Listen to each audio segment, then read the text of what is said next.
কলকাতাকে নান্দনিকভাবে উন্নততর বাসযোগ্য করে তোলা। উদ্যোগী KMOMA, Kolkata Museum of Modern Art, সঙ্গে Indian Chamber of Commerce, international symposium, sound square, new age urban space. বৃহস্পতিবার এই বিষয়ে শুরু হলো এক আলোচনা চক্র।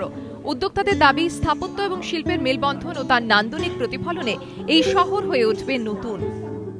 আরবান প্ল্যানিং মানে যে কোনো শহরকে আজকের দিনে গড়তে হলে তাকে নতুনভাবে ভাবতে হবে, পুরনোটাকে বাঁচাতে হবে, কিভাবে আমরা পুরনোটাকে বাঁচাবো, অথচ আমাদের সাধারণ মানুষের জন্যও আমাদের ব্যবস্থা করতে হবে, যাদের হয়তো কোনোই ক্ষমতা বা নেই সেই অর্থে। সুতরাং সেই সব খুব মানে এলিমেন্ট নিয়েই আমরা আর কি এই কনফারেন্সটা করছি, যেখানে একদিকে সাস্টেনেবিলিটির প্রশ্ন উঠবে, আর একদিকে ইকোনমিক ডেভেলপমেন্ট, আর একদিকে নিউ আরবান এস্থেটিক প্ল্যানিং। স্থাপত্য ও শিল্পের যুগলবন্দিতে গড়ে উঠবে নতুন নগর, যা নগর কেন্দ্রিক সভ্যতার মানচিত্রে হয়ে উঠবে এক উদাহরণ।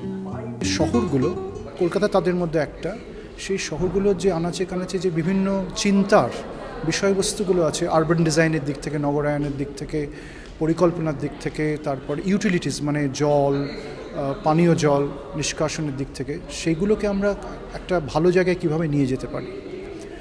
একটা বিশেষ দিক এই আমাদের এই আজকের এই সিম্পোজিয়ামে তুলে ধরা হচ্ছে, সেটা হচ্ছে যে ক্রিয়েটিভ ইকোনমিক দিকটা। কলকাতাকে কী করে আরও সুন্দর করতে হয়, আরও ডিজাইনটা ভালো করতে হয়, শুধু কলকাতাই বা কেন বলবো, সমস্ত শহরকেই আমরা তাই বলবো।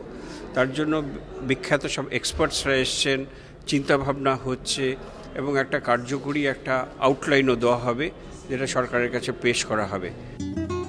এদিন দক্ষিণ কলকাতার এক বিলাসবহুল হোটেলে এই আলোচনা চক্রে উদ্বোধন করেন পুর নগরোন্নয়ন মন্ত্রী ফিরহাদ হাকিম। উপস্থিত ছিলেন দেশ বিদেশের স্থপতি, শিল্পপতি, ইতিহাসবিদ, ছিলেন বহু ছাত্রছাত্রীও। আলোচনা চলবে 2 দিন।